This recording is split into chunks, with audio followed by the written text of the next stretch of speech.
who wouldn't make that trade? Correct. They asked him at the OTAs, what do you think?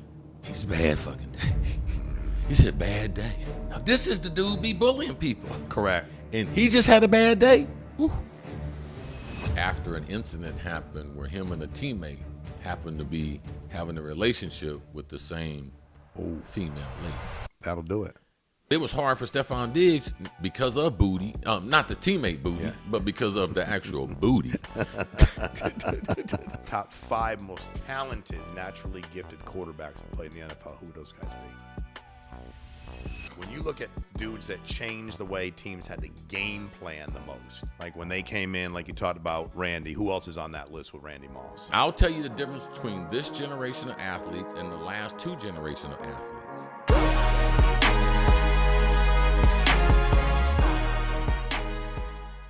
All right, guys, welcome to episode 103 of Fully Loaded. Cris Carter, Shawn, Myike, how you doing, man? Amazing. I know you. Get my eyes on. Well, first of all, congratulations, dude. I got a bunch of people this week sending me your nomination to be in the Collegiate Football Hall of Fame. Mm-hmm.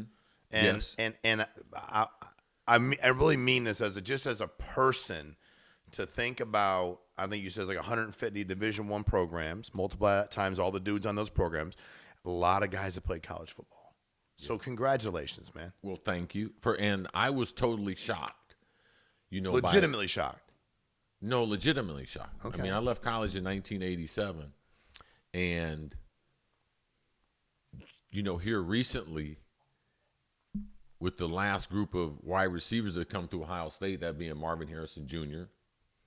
and Jeremiah Smith, it took all that time to break all of my records. So like a lot of times with Ohio State history, people, because I was the first All-American wide receiver there, but the irony to the whole story is it's the first time I've been nominated. Never been nominated before. I've never been nominated before. Damn. And the way that happens is they have certain organizations, certain region that they can nominate you out of a region, part of the country. I think there's a certain number of chapters per state. But it really comes through your university recommending you to be inducted in the College Football Hall of Fame. Okay. The athletic department. Got it. So when I left Ohio State, I was the first person that had signed with an agent that had gone on to the Correct. NFL. Yeah. So I had thought that had erased any possibility of me ever being in the College Football Hall of Fame. So I had given up on that. And now, at this stage in my life, working with student athletes, Florida Atlantic University, every single day, the irony to it is that now being recognized for something that I did back then, and especially for the kids and everything and the families I work with, like, it's amazing. It's very, very humbling, but it is amazing to be part of potentially, which is a great class when you look at the candidates and everything. But, a lot of that, and, I really have to thank, Ross Bork, who is the new athletic director at Ohio State. There have been, I think, 4 athletic directors since I left school, including the one that suspended me and made the announcement that I was suspended and wouldn't play for Ohio State anymore. None of those athletic directors thought that my career was worthy enough to be in the College Football Hall of Fame. So that's the irony. When we went to Ohio State to visit, FAU staff was invited to visit Ohio State in the spring, which is great. But going there, I was congratulating James Laurinaitis. Him and Urban Meyer both went into the College Football Hall of Fame because he's the linebacker coach at Ohio State. And the SID, the Sports Information Director, he overheard it and was like, "You're not in the college football?" I was like, "No." Then I was a little more specific. The previous 4 regimes decided to keep me off the ballot. I said, "You guys have nominated hundreds of Buckeyes. Just not me." Nothing. Hundreds. Okay. and just not me. And the conversation went no further than that. So I know the only way this can happen is through Ross, who's the head man there, and him doing that, and me, because it's always the right time to do the right thing. Yeah. And, if I earn that, then I should be able to be honored for it just like the other great. Yeah. And that's irregardless if you're in the Pro Football Hall of Fame. So what if I wasn't in the Pro Football Hall of Fame? Right? They are two different entities in themselves. They're two different statements on where you were. But, you know, ever since I was a little boy, man, I was always trying to figure out, are they giving out medals or trophies? Because I want whatever they're giving out. Right.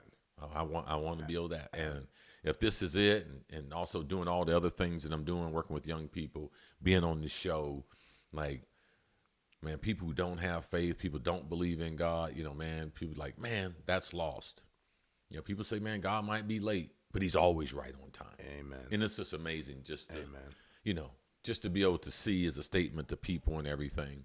And for Ohio State, for them to be able to do that at this stage, it's I'm happy for you, dude. And I get a first row. But strange though, right? Strange. But I get a front row seat of watching you work with young dudes, and I like it. Because I think I was at the airport the other day watching this guy talk to his kid's like 18, 19, AU basketball player. Dad's tearing him up. In a good way, though, tearing him up. And he walks away, and I said, number one, I miss those days because your kids get older. Oh, yeah. They Absolutely. go live their lives. Yeah. And I'm not coaching any of them anymore. Right. And them and their friends. Exactly. Where everybody go? Like, where did my group go? Where did my boys go? Like, where it's Saturday morning. Where are we going? You know what I mean? And but I said, man, I just love when people are pouring in like that. And he says, that ain't even my son. That's his friend. Yeah. And I was like, bro, I love you. He's like, yeah, man, we just talked for a little bit, leave, I jump on my flight. But I mean, I get to see you at FAU. Yeah, it's universal. It's universal, man. Yeah. It's universal. So congratulations, dude. Well deserved, and good for that. As my pastor said the other day, I said, well, I think I want to do this. He said, the right thing in your mind isn't always the God thing. I was like, yeah, that's true. Yo. Thank goodness. Yeah, thank goodness. So, all right, let's get to the NBA Finals. The New York Knicks are up 2-0. Game one, they won by 10. Last night, they won by 1. The Knicks beat the Spurs game one NBA Finals. That game played, Jalen Brunson had 30 points first game, 13 in the fourth quarter. Didn't have as good a game last night. Karl Anthony Towns first game, 18 and 12. Wemby in his finals debut at 26 and 12, but just shot 6 of 21 from the field. Knicks at that point were on a 12-game winning streak. Now they're at a 13-game winning streak. Brunson's obviously fourth quarter did well. Spurs first final since 2014. Wemby's 22 years of age. What do you think we're going to see when they come back to New York? Do the Spurs have a chance to stay alive in the series? And what is Cris Carter seeing about why they're down 2-0? Well, the thing about, I'll go back to the OKC series. OKC was the best team in basketball. Now, they weren't healthy all season. People thought, okay, you know, they'll get Jalen back in the playoffs and they'll be all right. But then they lost another top scorer. So they had 2 out of their first 6 players. So to me, if those 2 players are playing OKC, San Antonio doesn't get through game number 7 in OKC. SGA gets that other support that he needed in game 6 because he was sensational in game 7. They don't get there. So for me, I knew that this might make San Antonio just a tick above their time. But the NBA, man, has always been a grown man game. And it's always very penalizing to the younger players that either by experience, body size, body weight, younger player not supported the right way around the organization. But, you know, it's very veteran-oriented, and there's a tiering to it before you can typically win. Now, people would say OKC, did they abbreviate that? But now it's a little bit different because Denver's got 1, Milwaukee got 1, OKC got 1. So they put the magic together quicker. But, you know, and San Antonio might be either a healthy De'Aaron Fox away or just another player away, another power forward. Like, imagine if LeBron was the power forward on that team, okay? Spotting up, shooting jumpers, can play great defense, funneling everybody to Wemby, but it gives them a little more size. And LeBron is a knockdown shooter or closing out games and everything with his playmaking. So, you know, things like that. So I think this is really about 24 minutes of basketball. And then that's the first 24 minutes that they at the Garden. What does the alien do? Because he can't take a passive approach. Because, I mean, they got to win game number 3, and they got to be able to do, I don't care how it looks and everything. You know, they were close enough, didn't play well enough in the fourth quarter, game number 1. This way, fought back in the fourth quarter after being down by 14, tied it up, but immature, couldn't close them out. Got a rebound 10 seconds ago. Wemby's trying to drive, thinks he's going to pass to Castle. Castle thinks, no, he's not going to give it to him. I'm going to run the court. Turnover, foul Jalen, one free throw, and then that's the difference. Now, I love the fact they get Wemby in a good look at the end. He doesn't make it. What does that make him do at this stage? Where does he go to? Like when he goes to New York, because look at the ticket prices. If you look at, oh my God, I saw that last night. Adam Schefter posted something. I'm like, dude, that's stupid. But in these people's lifetime, though, I know this is it. Like this is really it. And no doubt, I don't know if we were just a little naive, but the Eastern Conference and the Knicks, the way they ran through it, and especially all the consecutive road wins, man, we didn't necessarily give them the credit we give to teams, for team unity, playing together, being the best version of themselves. And that's what they are. I mean, Mikal Bridges, I've never seen him play better basketball. That was unbelievable. Yeah. Karl Anthony Towns, as a playmaker at the top of the key, shooting the right shot, not shooting fall away, 35-footers, like playing the big man role when they try to switch. He has a small man take him in the paint. Like all those things, their unselfishness, their defense, the way they play to build, shut down the wing shooters of San Antonio, it's been very impressive. And I think the most impressive thing, and I think people talk about this the least, is this is Mike Brown's first year. Mike Brown's gotten a lot of criticism coaching LeBron, coaching other places. But to see him take this basically the same Knicks team and take even some of the players off the bench and make those bench players better, it's really a credit, to Mike Brown, how they play defense. The Knicks have, I can't remember since Ewing that they were a shutdown defense. A lot of that because of him. Man, their defense, Jalen Brunson, you can't take advantage of him on the defensive end. So it's impressive.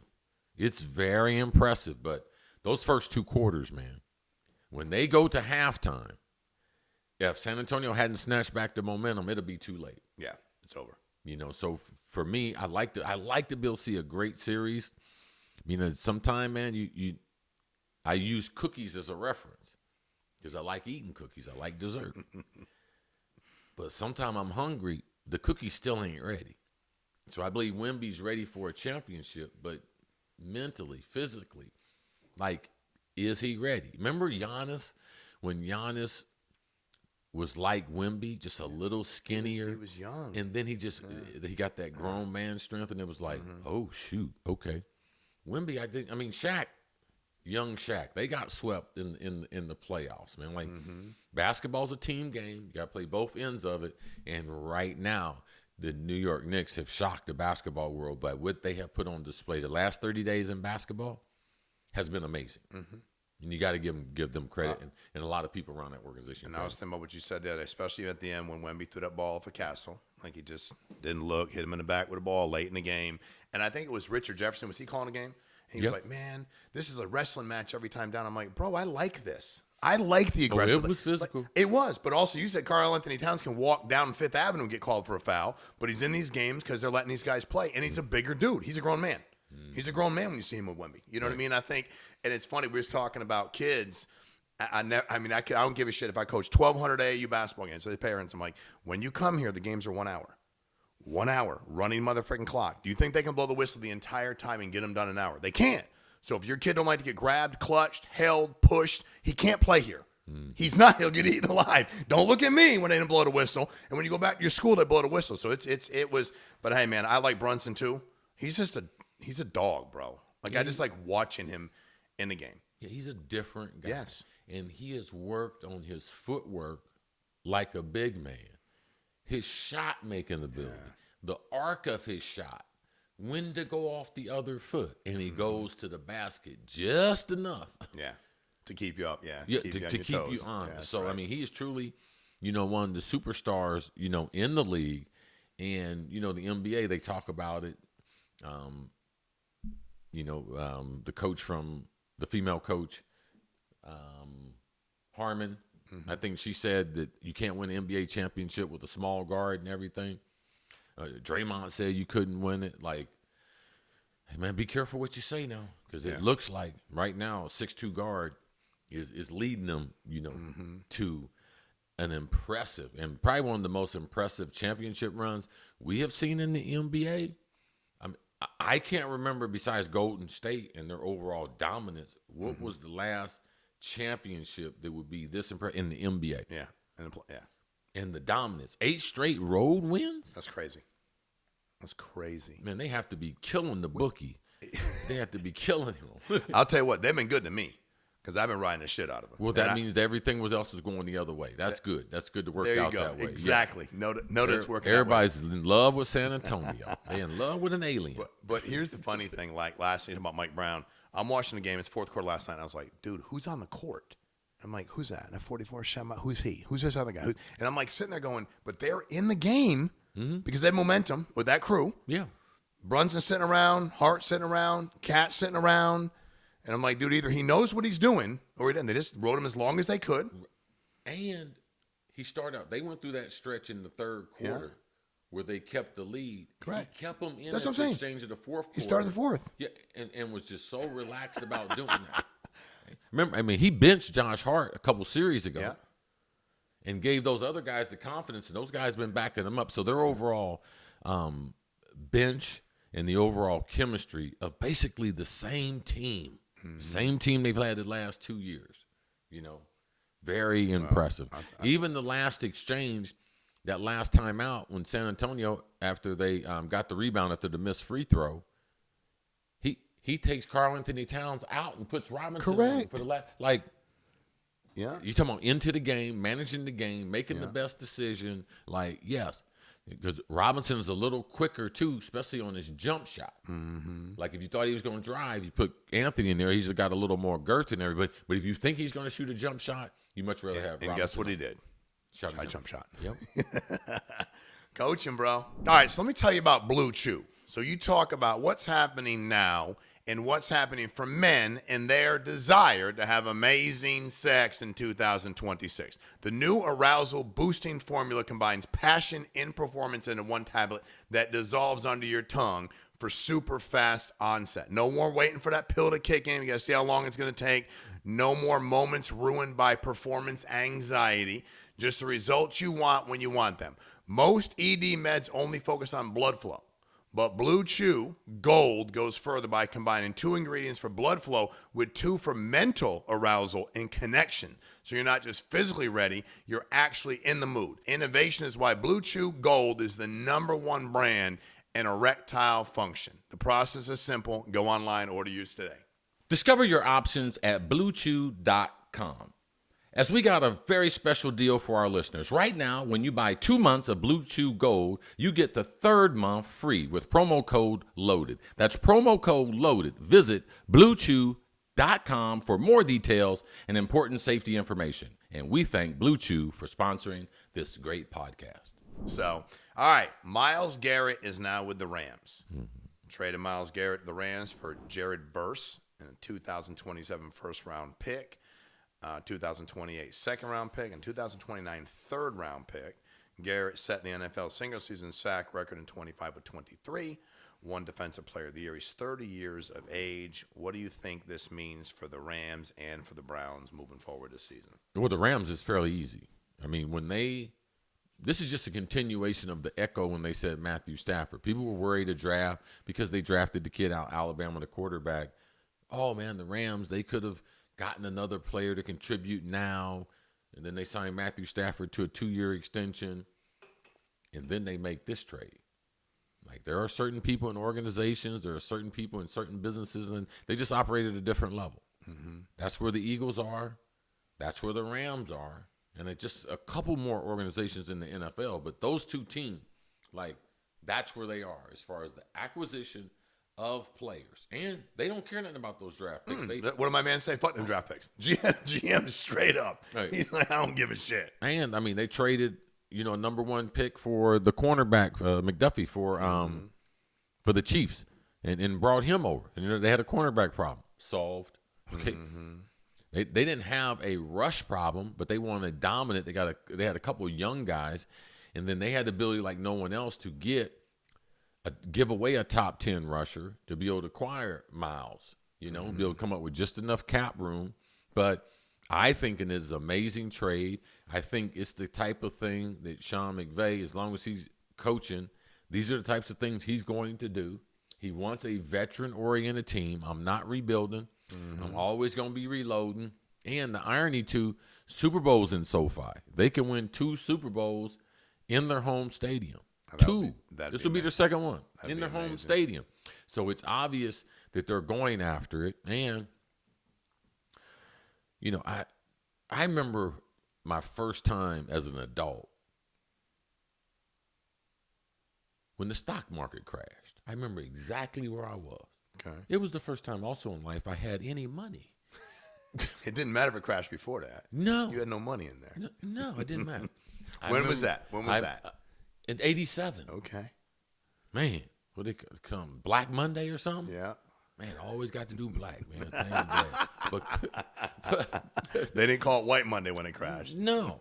I remember exactly where I was at a Vikings practice when the NBA announced that Magic Johnson was HIV positive. I remember that.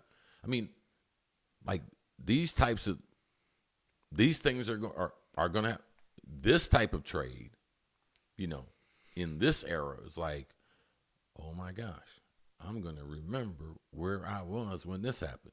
But to me, he better take advantage of it because there's trophies in the NFL and in business on and off the field. Mm-hmm. Money is hard to make and even harder to keep. Agreed. So for me, I don't know how many championships I'd have to win, but one is not enough to leave Ohio and the taxation of Ohio and what's going on in the state of California. If you want to look at an interesting project, look up how different it is for Myles Garrett now with no new money on his contract. Mm-hmm. So the Rams, all they did was exchange. We have one player. It's like we're just exchanging products like flour, carrots, throwing a steak, like player, 3 draft picks for him and his services, no additional money, no signing bonus. No, who wouldn't make that trade? Correct. I don't have to think. No, Cleveland already did. They gave him the big signing bonus and everything. Mm-hmm. All I got to do is just pay out the rest of the contract. Mm-hmm. I mean, they're getting him at a bargain. Correct. Now, they don't have $0 available for salary cap, but they solved a lot of problems by getting to him. Well, as they stay healthy. And every left tackle in the NFC West is going to remember where they were the day that dude got traded in my division. Mm-hmm. Listen, the baddest dude in the NFL on the offensive line, I'll give two. My man Lance in Johnson there at Philadelphia. Beast. All right tackle. And then my man Trent Williams, gangster, San Francisco, left tackle. He's like 45 years old. Like still strangling Still getting people. it done. Still strangling them. They asked him at the OTAs, what do you think? He's a bad fucking day. He said, bad day. Now, this is the dude be bullying people. Correct. And he just had a bad day. Ooh. Yeah. He's smart enough to know it's a bad day. Right. Some of them other dudes are not So smart enough. Wait till they know. Yeah, like stock market. They'll remember. Man, where were you in Black Sunday OJ and the first white time. Bronco? Where was you at? Where was you at on the verdict? Stuff like that. Yeah, you'll remember that day that dude came into your division. It was like when we drafted Randy Moss. He torched Green Bay them first 2 games. His rookie year, next year, the first 5 picks. Give me a corner. Green Bay drafts a corner. Green Bay drafts another corner. Green Bay drafts a corner. Yeah. Twice a year. Yeah, you got to get by him. You got to put that fire out. Amen. Yeah, so it was bad day, man. People in Arizona, people in Seattle. It's a big day. Big Trent Williams, gangster Trent was like, I ain't such a gangster no more. That's when you should be nervous. Yeah. When the OG says that, you know you're in trouble. All right, another guy that has moved, and we thought it was going to happen. A.J. Brown deal is officially done. Trade Patriots send Eagles a 28 first-round pick and a 27 fifth-round pick. trade process post June 1. Eagles took $16 million dead cap hit post June 1 instead of the 43.5 pre June 1st. Saved 20 to 7.5 in space by waiting. Brown 2025, 78 catches, 1,000 yards, 7 touchdowns, 14 games. Goes to New England, 3 Pro Bowls, 5,800 career yards. What does this mean for the Patriots in that brutal schedule they got this year, and Drake May and Vrabel? Well, first of all, I mean, we could have been talking about this the last 2 months, but some other things happened. Correct. But somebody told us this was going to happen. Yeah. A little pillow talk. Little pillow talk. Yeah, in about 60 days. That story trumped everything. In about 60 days. You know, the thing about, I think it's a great trade for New England. I love the fact that, like, their whole receiving core has been totally revamped. Like, they got younger. They got more explosive. I mean, they got a dude now leading the receiver core, but also they got Romeo Doubs came over. You know, they are a handful now. I thought last year their receiving core maybe around 20 to 15 in the league as far as the ranking, the 32 teams. Like, you know, they can provide enough for Drake May, but I believe now you can take off the ceiling and he can go as high as with these types of players, because AJ can run any type of route. He's been playing in cold weather.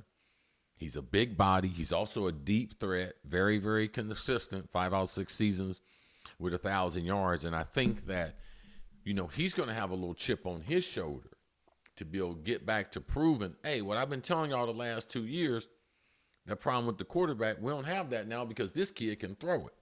Correct. Now, yeah, they do have a tough schedule, but that schedule ain't as tough when you got somebody getting off the bus like A.J. Brown with you.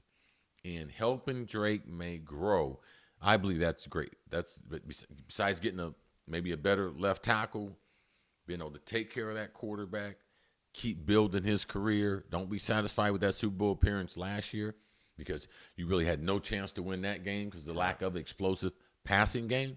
So now they are one of the best teams. Now their schedule, and they might not win as many games in the regular season, but when they get to the playoffs, they're going to be a better football team collectively, 1-53, than they were this season. And I still believe they were 1 year ahead of time. Correct. Well, who was the number one option last year for Drake May to throw to? Number one.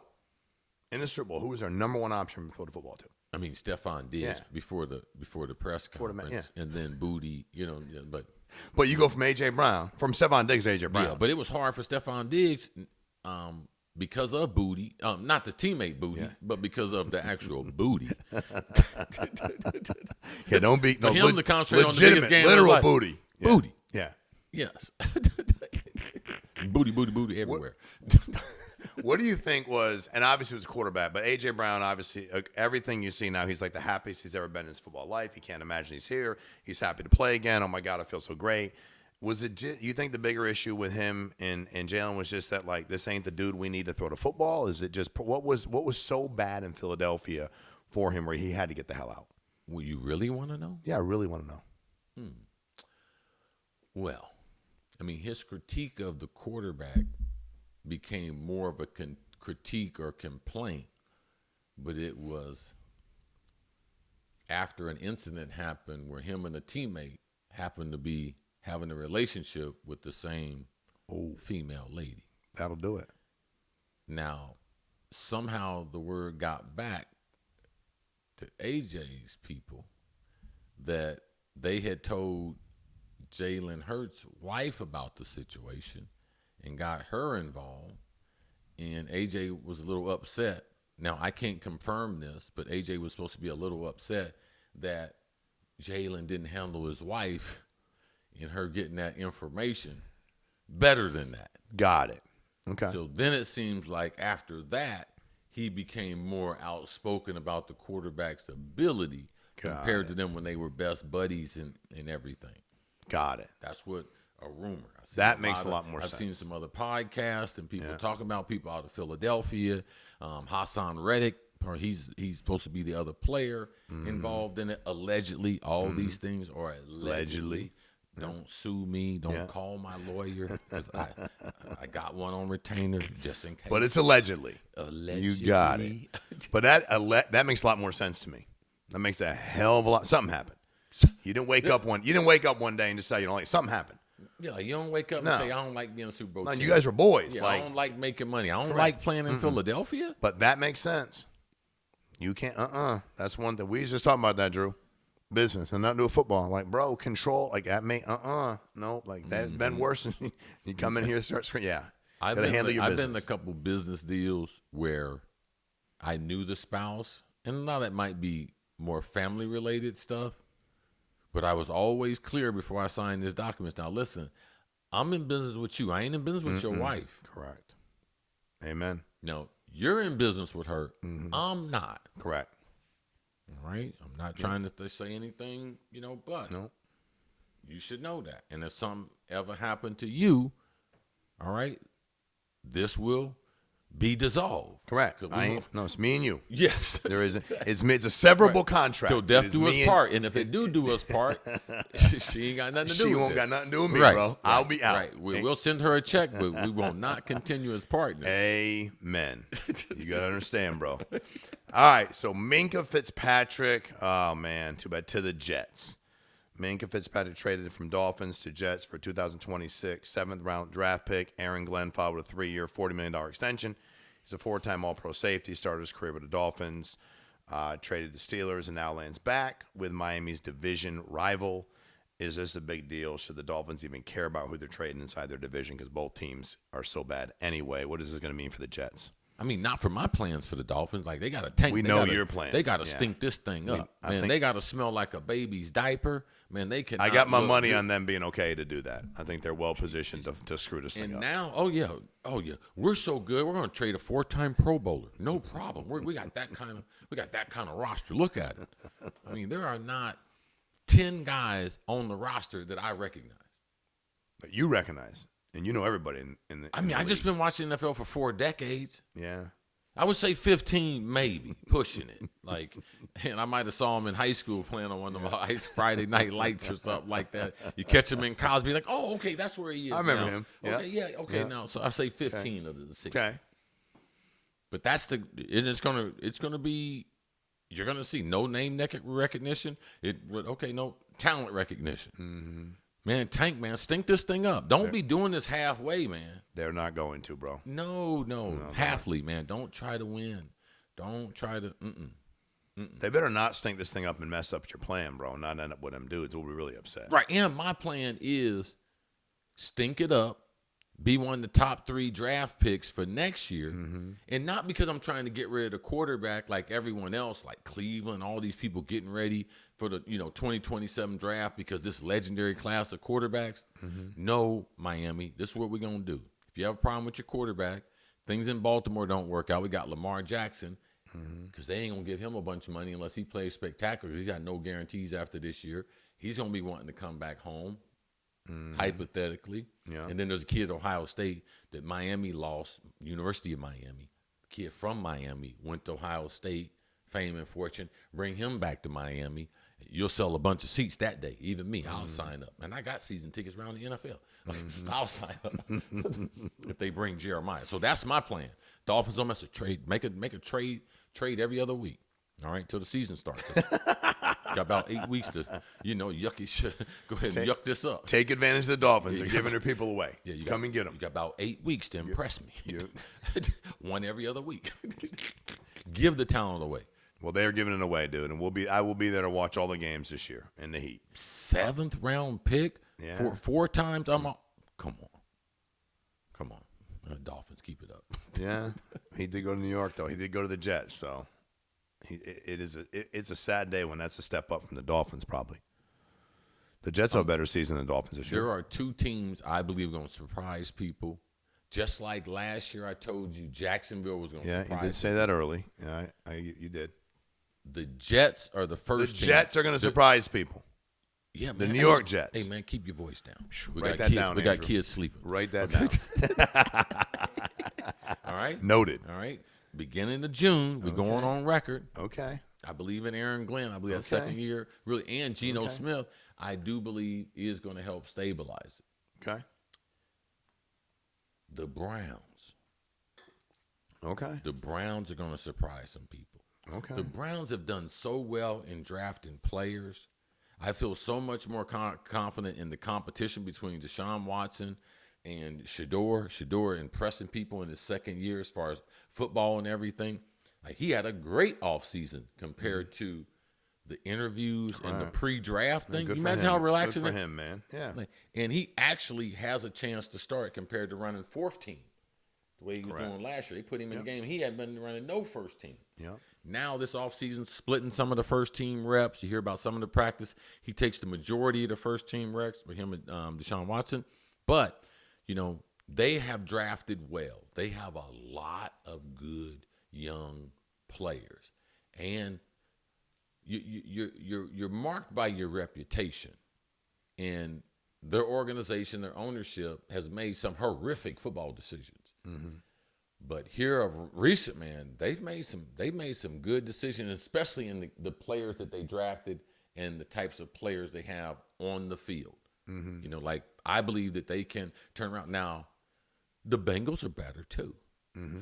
Baltimore's better. Mm-hmm. And Pittsburgh is just the same way they've been the last 20 years. We're gonna be 10-7. Right down the middle. We're gonna be 10-7, 9-8. If we lose this year, we ain't losing. Yeah. Like, they changed coaches, but they ain't changed the talent level.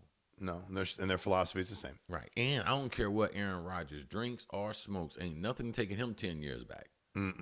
Now, the receiving core is a little bit stronger. You know, they made the trade from the young player from the Colts, bring him over, have him opposite DK Metcalf. So I do believe they are more dangerous, and I do believe that Aaron will go out with better numbers. But the reality is that's an old football team. Correct. And they didn't get any younger. And they just signed or locked down. Is it Nick Herbig? Linebacker. Yeah, $100 million. Yeah. So now they got that's not like them. $25 million per year after a 112 sack season. Yep. Cool. Between him and Watt, they got $53 million combined. Mm-hmm. It is unlike them based on the way you've talked about the Steelers. Yes. What do you think about that move? Pay him. It's just they had to. Okay. You know, when you got double digits in sacks, and you know, a lot of that's because, man, they got 2 or 3 guys on that other watching that Watt kid. Mm-hmm. You know, so you should get healthy. No doubt. You know, on that side, but. You know, for them and their business model, it's exactly, they try to develop their players and they try to sign them to 2 or 3 contracts. Mm-hmm. Yeah. Okay. Steelers are the Steelers. All right. So a lot of people loved when you was talking about the most talented wide receivers, not just like we talked about it last week. Yeah. They love that shit. Loved it. Blew it up. They loved it. You just pulled it out of them. I know. No. So we're gonna stay in the same because they was like, you need to talk more about that. I was like, but then we got to talk about that. We'll talk about the other one at the end. But people don't like some of that stuff. They thought we left some people off the list. That was more NBA. Who quarterback wise? All right. So I'll give you a couple of these different. Who's the most naturally gifted quarterback ever? So I'm just gonna throw some stats out there to you. Dan Marino's 1984 season, he had 5,000 passing yards. 48 touchdowns, 17 interceptions. He was age 23. Held the single-season touchdown record for 20 years. Patrick Mahomes through 25, 2 MVPs, Super Bowl MVP, Super Bowl champion 3 times. Youngest quarterback to reach multiple MVPs. Michael Vick, combine 4.33 40-yard dash at quarterback. Career 1,000 rushing attempts, 6,100 rushing yards, 3,600 rushing touchdowns. Aaron Rodgers' career passing rating, 102.6, highest in NFL history among quarterbacks with 1,500 attempts, and he's a 4-time NFL MVP. You got Randall Cunningham he dropped in there because of you and Randy playing with him, but 4,900 passing yards, 98 with Chris Carter at wide receiver, 35 touchdowns, NFC Championship game. Who do you believe is, if you had the top 5 most talented, naturally gifted quarterbacks that play in the NFL, who would those guys be? Okay. See, when you get the quarterbacks, natural talent can speak in a lot of different ways. Okay. Now, you can't have Michael Vick, Randall Cunningham in the same conversation with Dan Marino, John Elway, even Steve Young, Warren Moon. Okay. Because their athleticism is how they throw the ball. Okay. Aaron Rodgers. Yep. All right. Like, so out of the running quarterbacks, you know, I tell people all the time, Randall Cunningham is 1.0. Michael Vick was the 2.0 model. Mm-hmm. All right. Both of them struggled in the pocket, Yep. you know, with structure for a number of reasons. But if you're talking about pure athleticism, all right, an athlete playing the quarterback position, and then I would put Cam Newton in there. Okay. You know, I'm talking about purely the best athlete. Like Cunningham, Michael Vick, Warren Moon. And then now we go to the passers like John Elway, Dan Marino, Steve Young, Aaron Rodgers, Brett Favre, Patrick Mahomes. Like, these dudes are freaks, man. Like, now, some of these guys can do it both ways, and it makes them freak. Like, Steve Young, one of the all-time most accurate passers. But also, Steve Young can get, he could run.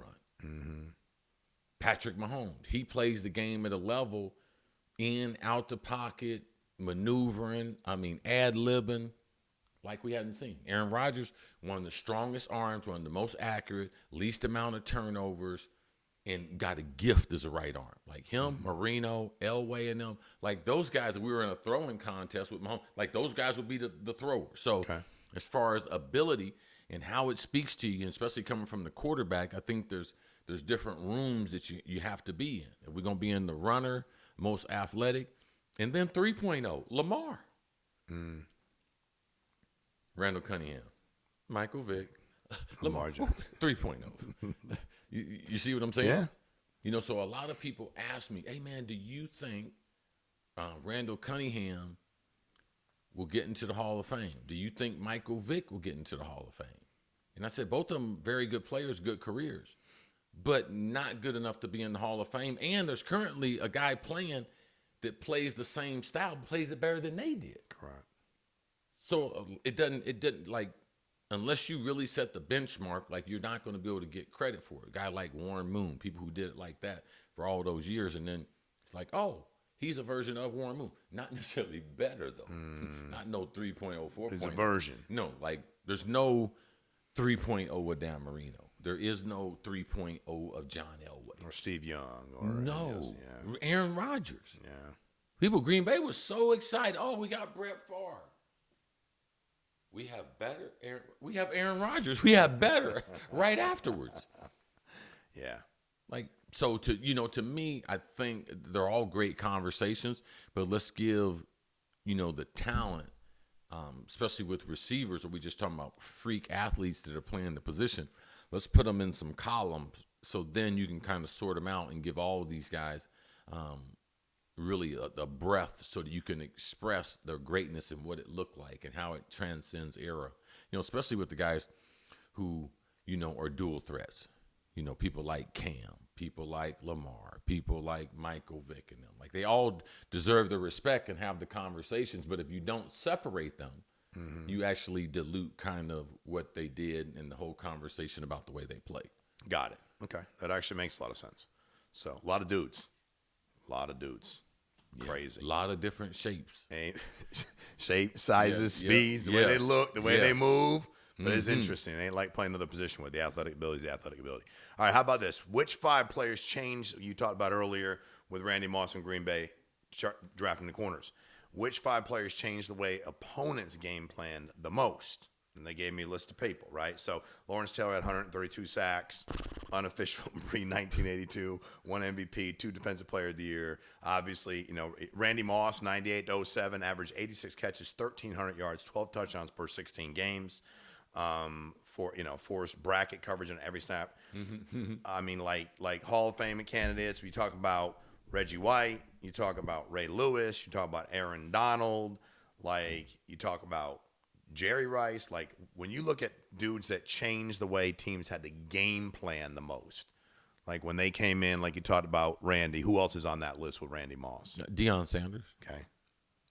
I mean, it guys come in the room be like, we're not going to throw over there the whole game. 60 plays. Literally. 60 plays. We ain't throwing at Deion. So no matter what my release is, I'm nice. Like I'm going to get open. Yeah. So you telling me regardless, even me getting open, if I'm over there on his side, well, put me on the other side then with two people. Don't put me over there with him then if you're going to disregard the whole field. Because I'm not playing today. Because, man, I'm going to be pissed. It ain't going to be good. It ain't going to be no not good reaction, man. You are not going to like me. That happened to you? Yes. When it was him? Yes. And you're like, I'm playing the whole game today. You ain't going to throw me the ball. And then we did it before we got Moss. And then once we got Moss, you couldn't do that mess no more. Correct. Okay, so, yeah. No. Yeah, so, but he was one of the players that you see their whole ideology when you come into the game, like their whole temperament, be ultra aggressive, all those things, like they changed. Buddy Ryan, when we came into the team meeting on Monday, he was like, you guys are never going to see a game plan like this ever before again. Be like, okay, what are we getting ready to do, coach? We're getting ready to double team number 56 every play. Even when we run away from him, yes. And we had the most mobile quarterback in the league in Randall Cunningham at the time. And we were terrified. So now the other thing that it does too, as a route runner, they were like, get it out at your breaks. We don't have that much time. If I'm supposed to run a 12-yard route, by 10, I'm peaking. Because the guy done told me all week, and I'm young. I'm a young receiver. Like, I know that rush is coming. And Cunningham, I wouldn't say he's a tactician as far as drops, reads, zip-o. No.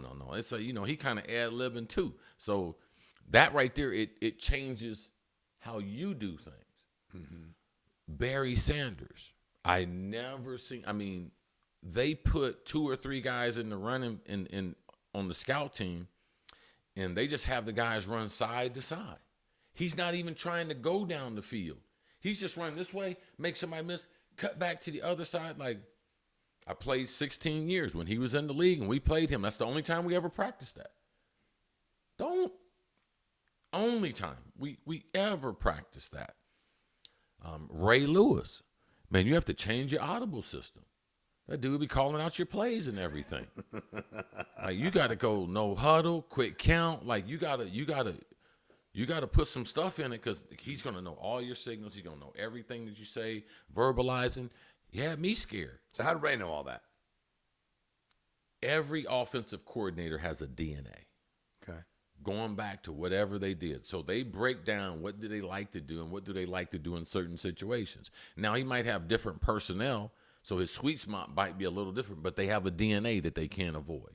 In certain situations, they like doing certain things. Now, he was a film study junkie and everything.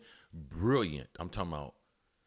And it's hard for people conceptually to think that athletes and because they got it's all there's no brilliance to them.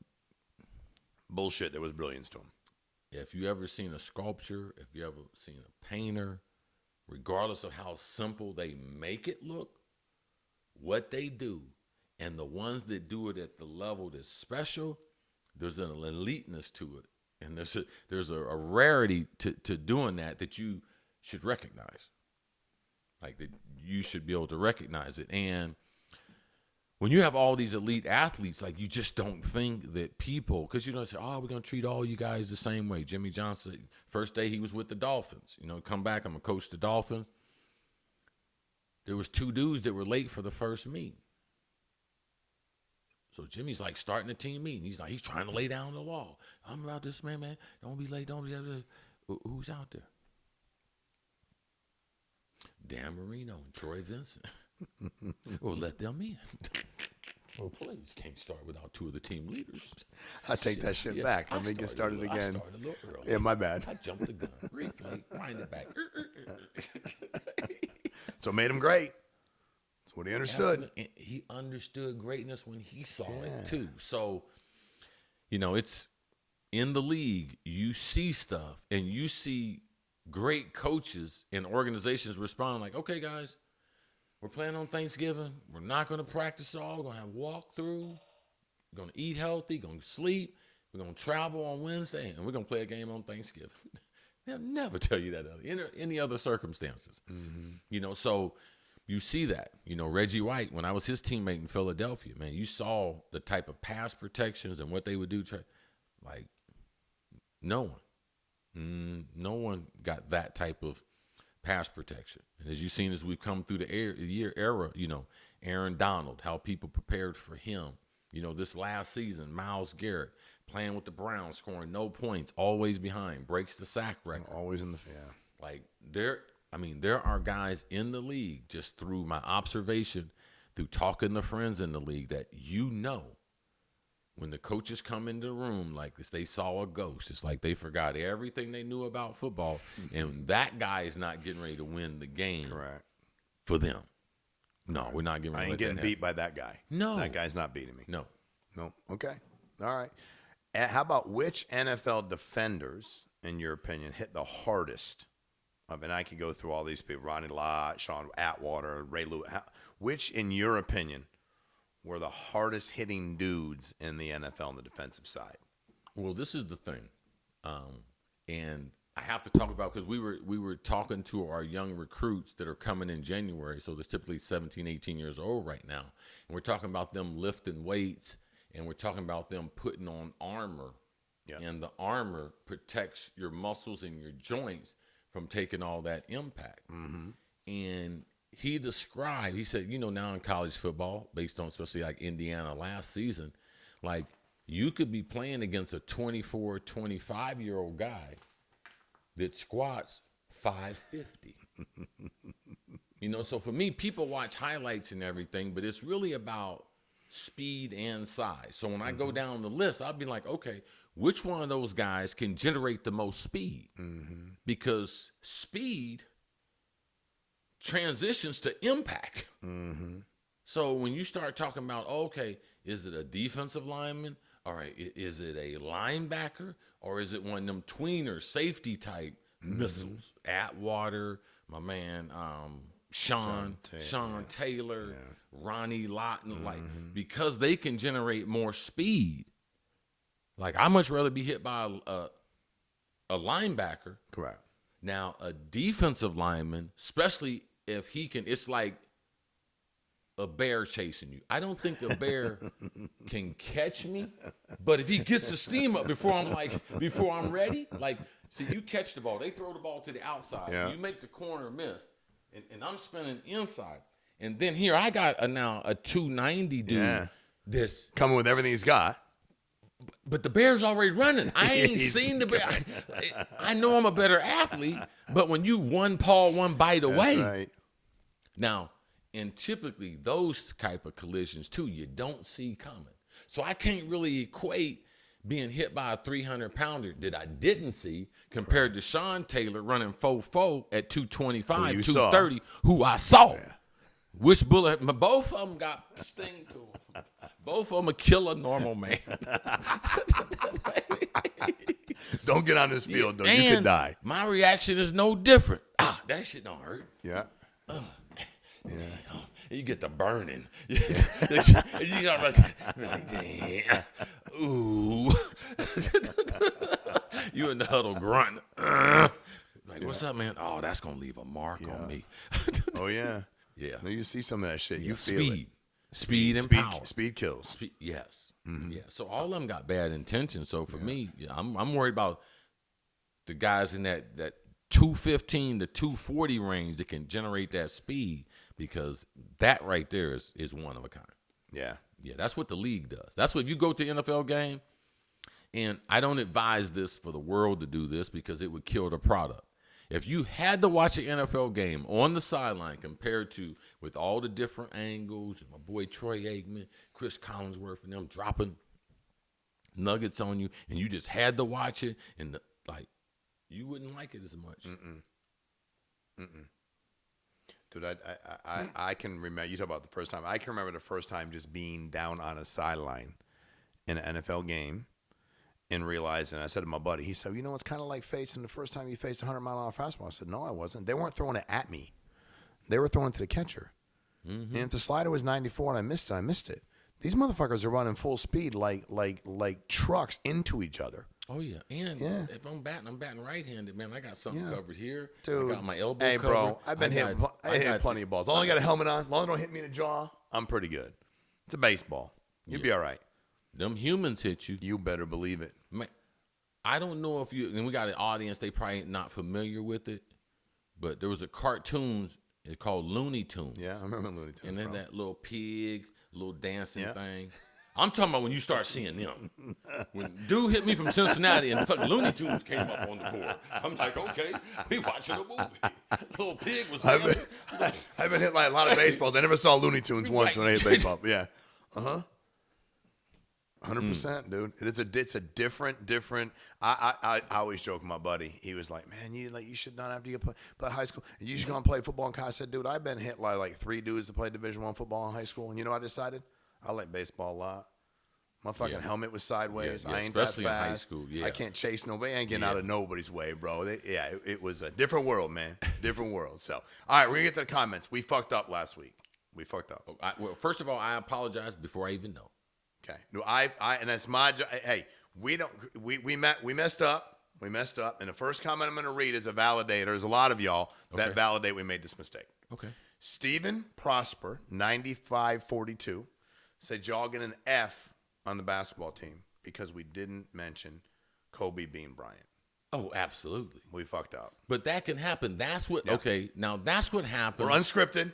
We're good. Now, We're this not is prepared. not, I'm not Jay-Z. No. Okay? All right? No, it's my fault. I ain't no rhymer. But when you get into situations like this, but also I'm willing to take an F on a pop quiz. 100%. To alert me to, okay, yeah, and guess what, man? This is you guys' show. Yeah. All them comments you got, absolutely. 100%, dude. Man, check me. I ain't about all that. Yeah, of course. He's one of my favorite players. Michael Jordan, Kobe Bean Bryant, LeBron James. Yep. That's not the ranking. Those are my 3 favorite players. And Kobe Bean replaced Magic Johnson, who I grew up with. My brother got drafted as one of his teammates. Kobe replaced him. Correct. So no, I made a mistake. And I think as a fan of layperson, I'm like, Jordan's my best player. Kobe and me is my second best player. LeBron, and I'm like, we just made a mistake. And I read this. I was like, he gave me the comments. I'm like, dude, there's no way we did that. So my bad, too, because I can get my ass and at least pay attention to something and say, hey, Chris, we forgot Kobe. It's not like we're forgetting somebody from 1942 I didn't know. So, hey, Steven, you 100% right. We deserved an F. Thank you for that, brother. We appreciate you. Christopher Brownlee, 4587. Bo Jackson's most games he played was 11 games. He never played a 16-game season.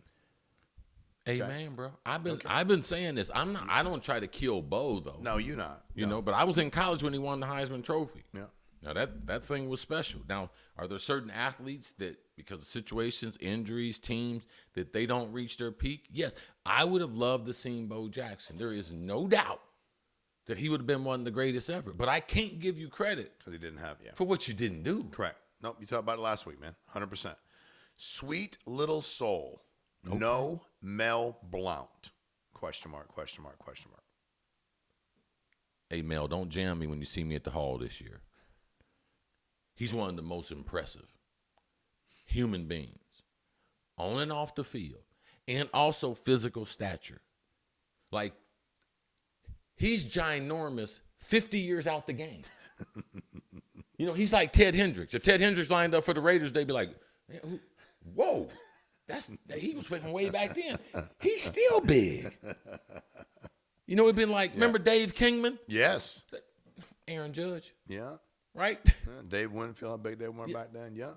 Like, okay. Like, I got you. No problem. Absolutely. Apologize. Okay. Got it. Keith? This is the I'm sorry, 105, I'm sorry show. I think we're good right now. We got to wait a few to be sorry for. Keith Fowler Jr., 7529. All due respect, but there's too much recency bias if you don't at least mention Jack Tatum. Well, this is the thing, too. Now, Jack went to my school, Ohio State. A lot of people don't realize that. But a lot of these sports shows are about staying current. Like, the people that know about Jack Tatum, I can guarantee you that are listeners to our show, there's not 500 of them. Mm-hmm. You know what I'm saying? So I can't spend a whole bunch of time because then it makes me look old and irrelevant. Correct. And he's 15 years before me. So as you move through it, and Jack Tatum and the way they played football, he was limited as a safety. He was a box safety, old school box safety, 8 in the box, going to play the run really tough. And if you come across the middle or something, he's going to really try to decapitate you, literally. All right? They've taken that out of football. No disrespect to his talent and everything. The safeties, like if you compare Jack Tatum to the safeties that played for Seattle, it's night and day. Correct. It's like the skill level, the requirements, what it takes to play that position is totally different than it was in the 70s and 80s. Respect to all generations, but that's the real thing. Love it. Brian Hunt, 26-9, CC. What about your Hall of Fame classmate Terrell Owens at wide receiver and your teammate, the Minister of Defense, Reggie White? Bro, you tripping. No. As far as freak. Now, T.O. was, when I went home and when I saw when we posted the show, I think T.O. was the only person that I was like, oh, man, I miss T.O. Okay. Like T.O. because, T.O. can catch, T.O. can run, but T.O. a freak athlete. Mm-hmm. Like, he's still freaky, whatever age he's at right now. You see him, whatever he's doing, he's running something fit. Yeah. Like he's a freak athlete. He before Julio Jones, he was now he don't have Julio's speed, and because he went to a smaller school, man, he is a freak athlete. No, absolutely right. I like that. But that's what, when you try to come up with a list, especially off the top of your head, love it. And it's not by any type of T.O. and I have had a few things before, but it's no disrespect. Yeah, but that don't matter. He's truly one of the great and a freak athlete. When you do your shit. No, freak athlete. Yeah, you always on it. So you just are. All right, Turhan Ruffin. I wish Cris would comment on DK Metcalf and his wasted potential.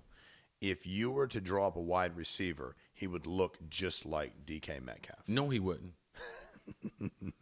No, he wouldn't. Because if you look at, there's a lot of big guys, but there's a certain amount, the bigger you are, the stiffer and harder to bend, okay? From a human physics standpoint, it's easy to run fast. It's hard to run fast and stop.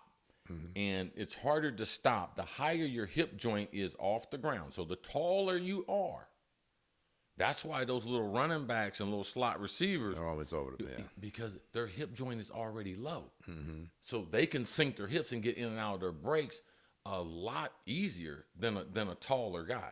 Mm-hmm. Okay, so if I'm going to make the prototype receiver, if you look at like all the great receivers, like how many of those receivers is over 6'4"? Maybe only a handful of them. Mm-hmm. Randy Moss, Harold Carmichael, Don Hudson, Raymond Berry. Only a handful, bro. Mm-hmm. There's a bunch of 6'4" guys out there. Mm-hmm. And every coach in college, high school, everyone wants one. But it's hard to develop because it's hard to get them to bend down. Mm-hmm. Randy Moss is a freak. Mm-hmm. So, no, I wouldn't make a receiver like DK. DK Metcalf is bigger than Jeremiah Smith. He's bigger than Julio Jones. Like, he's a different version. He's not as big as Calvin Johnson, but he's not as athletic as Calvin. Like, his route running, his ability to catch the ball in traffic is not. Now, so for me, that's about, he works on his body, he works on his speed. How much does he work on his route running and his hands? Because those are the weaknesses of his game. So for me, I'm spending 90% in the offseason on those two items to make everything improve. That's my advice to someone like DK. But if I'm making the perfect receiver is between 6 foot and 6'2", and probably weighs between 105 pounds to 200 pounds. 100 how much? 200 pounds. 185 pounds. 185 to 205. 205 So max. if you look at Chase, if you look at JSN, if you look at Puka, if you look at Devontae Adams, look at Jerry Rice, if you look at Michael Irvin, look at Tim Brown. It's a lot of data. Andre Reed. A lot of data. Look at Chris Carter. Like, look at Isaac Bruce. I think the model's validated. Look at Reggie Wayne. Yeah. Like, okay. there's Makes only sense. a few above 6'3", Makes sense. 4", and there's only a few under 5'9". Yeah. So that sweet spot is 5'10" to 6'2". It ain't where DK is. Robert Winston, 93-16. We already got you, bro, but the Kobe disrespect is crazy work. Kobe can give you 81. He plays defense. We got you. You right. Yes.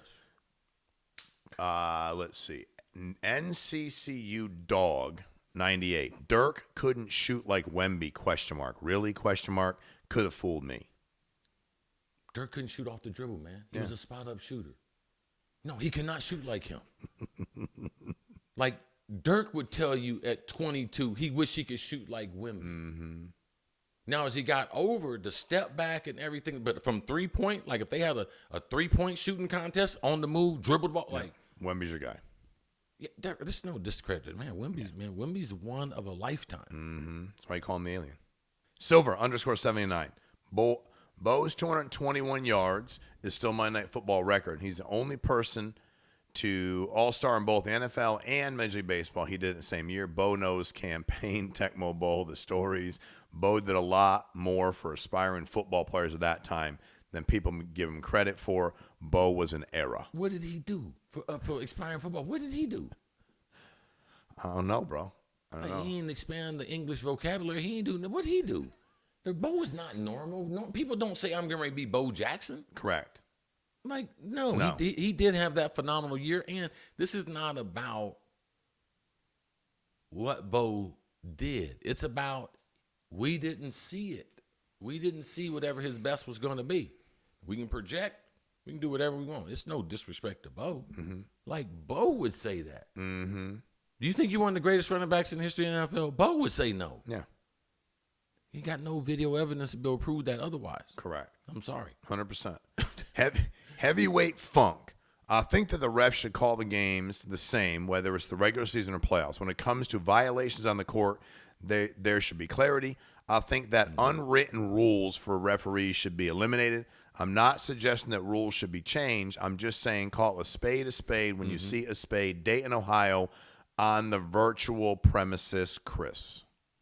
Dayton, Ohio is right outside my hometown. Okay, but as an athlete, when you're in the game, you realize the first quarter is not the same as the fourth quarter too. So it's not the same for you in it. Like, you have the opening kickoff. You got guys, they go through a bunch of energy gyrations. On them first couple snaps, I tell people, hey, man, put your head on the swivel. These boys are going to be moving. That's right. They got bullets in their gun, they shooting them. Especially them first two. They shooting. Right off the bat. It's not like that the whole game. Yeah. Guess what? They calm down. Guess what? That adrenaline is gone. Guess what? They get gassed. Correct. Coaches start chewing them out and everything. That energy level, it start to come down to normal. So, all right, welcome back, man. Where you been last hour? Way up here. No, come on back down here with the regular folks now. So, correct. As the game changes, you go to halftime, you make adjustments. Even like the coach doesn't complain against a bad call the first quarter the way he does the third or the fourth quarter. Like, so as the stakes go up, correct, we know they're going to let us play a little bit more. Now, I was watching NBA game 1 and 2, and the second half of game number 1 was entirely too physical, and game number 2 was ridiculous. Like, they were grabbing each other. Yeah. And I didn't know what a foul was going to be, so when they called the foul, I was like, you could have called 4 of them. Correct. Like, so that part became hard, and you could see it affected some of the skill level. Correct. Like these guys are amazing dribble. When you can't dribble the ball up the court because a dude is locking you, like they're guarding you like the 80s, and like it's like, can he do this?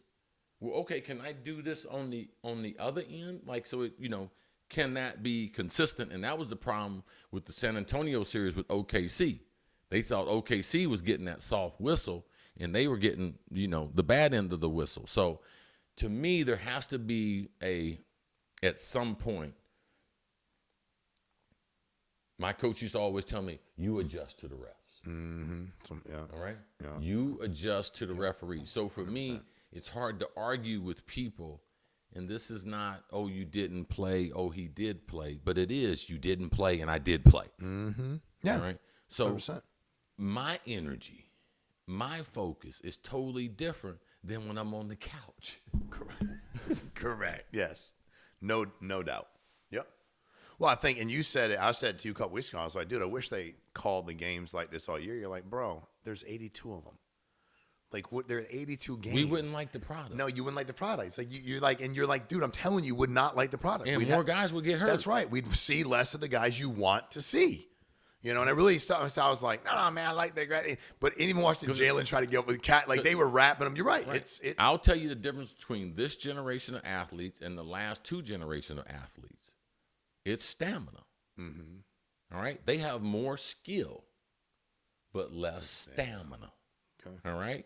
Now, stamina is the ability to create speed and power and sustain it. Mm. And that's why you see all the injuries. So they have more skill, can dribble better, can do more things, more YouTube stuff. Yeah. Like basketball, football skill, more skill. I would agree with that. Why do they have less stamina? Because the way they train, the more soft the athlete, the regiment, we're getting further and further away from Olympic lifting. Training the whole body. Mm-hmm. Like, so when you do that, you know, people think that there's an easier way. Mm-hmm. And when I'm working out, I'm with you guys. I tell myself, there got to be an easier way. There got to be an easier way to do this. But I look through everything and there ain't. So I'll be back tomorrow. And to your point, dude, regular people could die on the field when this stuff happens. So I can't be regular in my workouts. No. I can't be regular in my thought process. No. I can't be regular in my nutrition. No. My commitment level. No. So, all right, would it be but it's been interesting to watch, that's for damn sure. Walda Harila 8009. Love you guys, love the podcast, never miss a show. Thank you. God's Child 6466. Damn, God's Child. Fully Loaded is an amazing podcast. And so am I. And so, we all. Yeah, but and you are too. Yeah. You all God's children. Okay, just let you know. No doubt about it. And Bro. we're not saying you didn't think that. Maybe he thinks we're all God's children, but I like that. God's Child 6466. Fully Loaded's amazing podcast. CC and Shawn, top-notch conversations about sports. CC needs to tell the NFL stories of the past. Okay, thank you. This is going. Bama Dondon 0495. CC, I just want to tell you that I watched the episode with you and Reed and Moss fishing. I got to admit that I would have paid really damn good money just to sit in that boat and listen to all three of y'all through the whole hour that I watched you. And before you tell him that he can still do that and tell him how much money it'll cost, had me laughing so hard that I just about pissed myself. But I heard you telling Reed that after you told him to work on his ball skills and go have some of his eyes checked that helped his career tremendously, that he admitted you were right. And not only just about that, but about when y'all drafted Randy Moss, you called it and said, y'all going to go get him, y'all going to be a force, and every bit of that happened. Then I heard him or Randy say that not only was you right about all that, but you're right about more things you say than more things you're not right about. And that was 20-something years ago and still stands today. Y'all stay safe.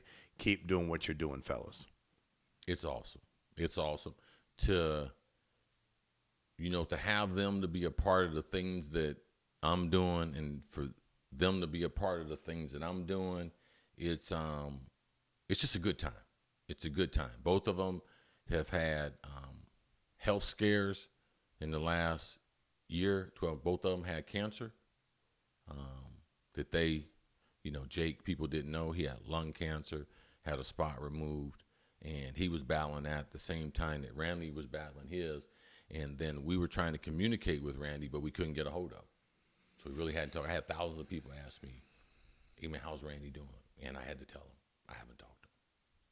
So he reached out to us, wanted to be a part, wanted us to be a part of what he was doing. He wanted to be able to support anything that we were doing. He just also wanted to just say thank you. And, I didn't really need that, but it's nice to see someone's dream come true. Yeah. Like, it's amazing when someone wants something and you can help them go get it. And then at this stage of our life, for us to be able to enjoy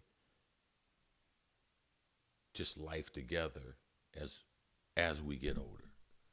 Like he said on the boat, it don't make sense for us not to be friends. Mm-hmm. And, you know, life's and you do stuff. And, you know, I never really had any, when we drafted Randy, I knew I had a job to do. And I knew it was for the brotherhood of football. I knew it was for the legacy of the Vikings. And I knew it was going to be my only chance to win the Super Bowl. And I did it for all those reasons. And I never did it for a thank you or anything, because he's amazing. Mm-hmm. And to be able to work with people like that, it's taught me so much. Like, it's taught me so much. And to be doing some of the things we're doing together, and at this stage, and just enjoying it. Like, we went fishing 2 days on a 2,000-acre private pond. I mean, they had bass in their big as humans outside of Dallas. Only 5 people outside this guy's family have ever been on the property in 50 years. And we're out there, Rand, West Virginia, Middletown, Ohio, Jake's from Covington, Georgia, all of them. Go to our hometown, Nowhere, USA. Come get some. Mm-hmm. And we're out there fishing. Randy's got a boat worth $150,000, $200,000 worth of equipment. Got drones flying off of. He said, "Boy, this country boy done gone to Hollywood." Hollywood fishing. But that's what we did when he came to Minnesota. We went and played basketball, and we went fishing, because that was based on my research, talking to people. What does he do? That boy liked to fish, play basketball. Okay, that's what we're gonna do. Mm-hmm. And then now at this age, we're still doing it together. No, I don't deserve the life that I've had. And I love telling the stories about that, because I don't want to keep them to myself. Yeah. Well, I appreciate you sharing, dude. It's good. It was cool to watch. I watched it. It was cool. It's just cool it's just like, and like you said, man, life moves by so quick. I was shocked at how people said, man, I don't even like fishing, but that was cool. Like, dude, I'll be honest, it's the most fishing I've watched. Like, I'll go shark fishing quick if it's a minute to get them, but I'm just like, however long it takes to bring them in. But the rest of it hanging out all day long. I'm like, but I watched it. Yeah. I was like, that was good, man. That was good. So it was I appreciate you sharing it, dude. Yeah. All right, Silas Blackwater 7147. He's commenting back. The other dude said that we should be like yelling and screaming in a scripted show. He said, no, they do not. The pod is actually a great format. A no-nonsense host asking an absolute tactician questions about the NFL, and then other relevant shit. Perfect in my simple-ass opinion. I like that, my simple-ass opinion. Just an opinion 20. Great chemistry, great podcast, great content. Thank you. Kip Regulagen 9570. Chris Carter. He has his own podcast. He's on this podcast, so he's all good there, bro. We appreciate you, though. Buddy0184. I hope Chris Carter gets on SportsCenter ESPN show back for Fox something. He's got too much knowledge in the sports. He needs to be back in big broadcasting show. Real impact on my wide receiver. He played the game, and Randy Moss. They had a real impact on my childhood. What a legend. Oh, here we go. Mr. Dynamic Biz. Double Whopper with cheese at Burger King. French fries and a small diet Sprite for extremely lazy and didn't work hard quarterback. CC is on a roll. Ha ha ha ha. That is ain't no champions being built at Burger King. And the diet Sprite, bro. The diet Sprite and a small diet Sprite. Now that was allegedly. That right there might have been ad-libbed. I'm not one to tell a lie, but that might have been sensationalized a little bit. Double Whopper with cheese at Burger King. French fries and a small diet Sprite. Ray Rocket, CC, always so chill and nonchalant, never yelling and always keeping it humorous while keeping it real. I'd agree with that. And the last one is Kenos. And the reason why I do that is one time I was yelling at Tom Jackson. And Tom Jackson yelled back at me, "Hey, man, just because you loud don't make you right." Ooh. I said, okay, dog. That's a nugget. I'm going to take that one with me. No doubt. Tom Jackson, shout out, homie. True, though. That's good. Just because you're loud don't mean you're right. Yep. I like that. That's what's in TV now. Yeah. Loud, loud, loud. It's obnoxious. It's hard to listen to. And then squeaky loud is even worse. Kenosis, live for love. Wemby is that dude. Refreshing to see a younger player with that old school killer in him. Mm-hmm. Been a while, finally. Yep. Wemby is that dude. It might not be his time. No. This might not be his year. but he is that dude. The Knicks got a lot of dudes, a lot of grown dudes. It's gonna be a problem. So, CC, I love you. I appreciate you. Thanks for sharing all that, awesome. man. It's amazing. Awesome setup here, man. Dude, it's new, right? We didn't even say that. Now. New pot, new studio, man. How great is this? So for y'all, we appreciate you. We'll see you next week. Thanks for tuning in. I might have to get another job to pay for the studio.